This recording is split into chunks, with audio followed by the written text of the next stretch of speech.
Uncle ಮೊಸರು puliyogare pack ಕೊಡಿ. ಹಾಂ ಅಂಕಲ್ ಚಿಲ್ಲರೆ ಇಲ್ಲ, ಫೋನ್ ಪೇ ಮಾಡಲಾ?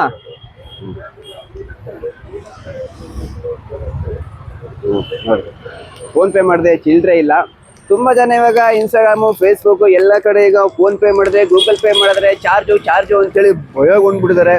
ಸೊಪ್ಪು ಮಾರೋರಿಗೆ ಮೊಸರು ಮಾರೋರಿಗೆಲ್ಲ ಚಾರ್ಜ್ ಎಲ್ಲ ಇಲ್ಲ ಬಿಡಿ. ಇದೆಲ್ಲ ಯಾರಿಗೆ ಅಂತ ಹೇಳಿದ್ರೆ 1 ಕೋಟಿಯಿಂದ 1.5 ಕೋಟಿವರೆಗೆ ಯಾರು ಟ್ರಾನ್ಸಾಕ್ಷನ್ ಮಾಡ್ತಾರಲ್ಲ ಅಂಥವ್ರಿಗೆ ಯಾಕೆ ಚಾರ್ಜಸ್ ಅಂತ ಹೇಳಿದ್ರೆ, ಈ ಸರ್ವಿಸ್ ಪ್ರೊವೈಡರಿಗೆ ಚಾರ್ಜಸ್ ಮೇಂಟೈನ್ ಮಾಡೋಕ್ಕೆ ಚಾರ್ಜಸ್ ಬೇಕಲ್ಲ. ಇವಾಗ ಡೆವಲಪ್ ಮಾಡೋಕ್ಕೆ, ಮೇಂಟೈನ್ ಮಾಡೋಕ್ಕೆ, ಸೆಕ್ಯೂರಿಟಿ ರೀಸನ್ಗೆ ಮತ್ತು ಬ್ಯಾಂಕ್ ಅವರಿಗೆ ಚಾರ್ಜಸ್ ಬೇಕಲ್ಲ. ದೊಡ್ಡ ಡೇಟಾನ ಸ್ಟೋರೇಜ್ ಮಾಡಲಿಕ್ಕೆ ಚಾರ್ಜಸ್ ಬೇಕು, ಅದಕ್ಕೋಸ್ಕರ ಅವರು ಚಾರ್ಜ್ ಮಾಡ್ತಾರೆ.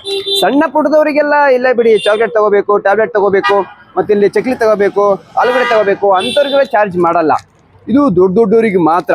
ಇನ್ನು ಕೆಲವು ಜನ ಇವಾಗ ಎಲ್ಲರಿಗೂ ಯೂಸರ್ ಫ್ರೆಂಡ್ಲಿ ಆಗಿಬಿಟ್ಟಿದೆ. ಈಗ ನಾವು ಮುಂಚೆ ಏನು ಮಾಡ್ತಿದ್ವಿ, ಅಂಕಲ್ ಚೇಂಜ್ ಇಲ್ಲ ನಾಳೆ ಕೊಡ್ತೀವಿ, ಆಂಟಿ ಚೇಂಜ್ ಇಲ್ಲ ನಾಳೆ ಕೊಡ್ತೀವಿ. ಅವು ಹಂಗೆ ಇರೋ ಅಷ್ಟೇ. ಈಗ ₹1 ₹2 ಇಲ್ಲ ಅಂತ ಹೇಳಿದ್ರೆ ನಾಳೆ ಇಸ್ಕೊಂಬಾಗ, ನಾನು ಚಾಕ್ಲೇಟ್ ತಗ, ನಾನು ಬೇರೆ ಏನಾರು ತಗೊಳ್ಳಿ ಅಂತೇಳಿ ಪೀಡಿಸ್ತಾ ಇದ್ರು. ಇನ್ಮೇಲೆ ಇದು ಯಾವಾಗ online Google pay phone pay ಬಂತು, ಚಿಲ್ಲರೆ ಸಮಸ್ಯೆನೇ ಇಲ್ಲ. ಚಿಲ್ಲರೆ ಇದ್ರೂ ₹1-2 ಯಾಕೆ ಕೊಡಬೇಕು, ಮತ್ತು ಬೇರೆ ಗಿರಾಕಿ ಬಂದಾಗ ಹಿಂಗೆ ಅಂತ ಹೇಳ್ಬಿಟ್ಟು ಎಲ್ಲರೂ ಡಿಮ್ಯಾಂಡ್ ಮಾಡ್ತಾಯಿರೋ ಫೋನ್ ಪೇ ಮಾಡಿ ಅಂತೇಳಿ.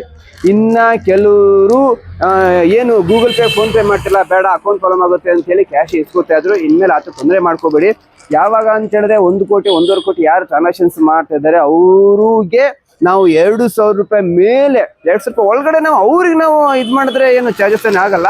₹2,000 ಮೇಲೆ ನಾವೇನಾದರೂ ಫೋನ್ ಪೇ, ಗೂಗಲ್ ಪೇ, ನೇವಿಯಲ್ಲಿ ಅಥವಾ ಇನ್ನು ಭೀಮ್ ಆ್ಯಪಲ್ಲಿ ಟ್ರಾನ್ಸಾಕ್ಷನ್ಸ್ ಮಾಡಿದ್ರೆ ಚಾರ್ಜ್ ಬೀಳುತ್ತೆ. ಚಾರ್ಜ್ ಎಷ್ಟು ಅಂತ ಹೇಳಿದ್ರೆ 0.25 0.50 ಅವ್ರಿಗಷ್ಟು ಬೀಳುತ್ತೆ. ಇನ್ನು ಈ ಫಸ್ಟ್ ಸ್ಟಾರ್ಟಿಂಗ್ ಸೆಂಟ್ರಲ್ ಗೌರ್ಮೆಂಟ್ ಆ ಥರ ಹೇಳ್ತಾ ಇದೆ ಚಿಕ್ಕ ಪುಟ್ಟದವರಿಗೆ ಇಲ್ಲ ಅಂತೇಳಿ. ನೀನು ಚಿಕ್ಕ ಪುಟ್ಟದವ್ರಿಗೆ ಏನಾದ್ರು ಚಾರ್ಜ್ ಮಾಡ್ತು ಅಂದರೆ ಗೊತ್ತಲ್ಲ, ನಮ್ಮ ಇಂಡಿಯನ್ ಮೈಂಡ್ ಸೆಟ್ ಫ್ರೀ. ನಾವು ಮತ್ತೆ ಹೊಸದಾಗಿ ಇವಾಗ ಹಳೇ ಪದ್ಧತಿ ಏನಿತ್ತು, ಕ್ಯಾಶ್ ಕೊಡಿ ಟ್ರಾನ್ಸಾಕ್ಷನ್ ಮಾಡ್ತೀವಿ ಅಂತೇಳಿ ಆ ಥರ ಮಾಡ್ತೀವಿ. ಸಣ್ಣ ಪುಟ್ಟದವರಿಗೆಲ್ಲ ನೀವು ಟ್ರಾನ್ಸಾಕ್ಷನ್ಸ್ ಮಾಡೋಕ್ಕೆ ಹೋಗಬೇಡಿ, ಅದು ಚಾರ್ಜಸ್ ಮಾಡೋಕ್ಕೆ ಹೋಗಬೇಡಿ. ಚಾರ್ಜ್ ಮಾಡ್ತು ಅಂದ್ರೆ ಗೊತ್ತಲ್ಲ, ನಾವು ನಮ್ಮ ಇಷ್ಟದಲ್ಲಿ ಹಳೇ ಕಾಲಕ್ಕೆ ಹೋಗ್ತೀವಿ ನಾವು.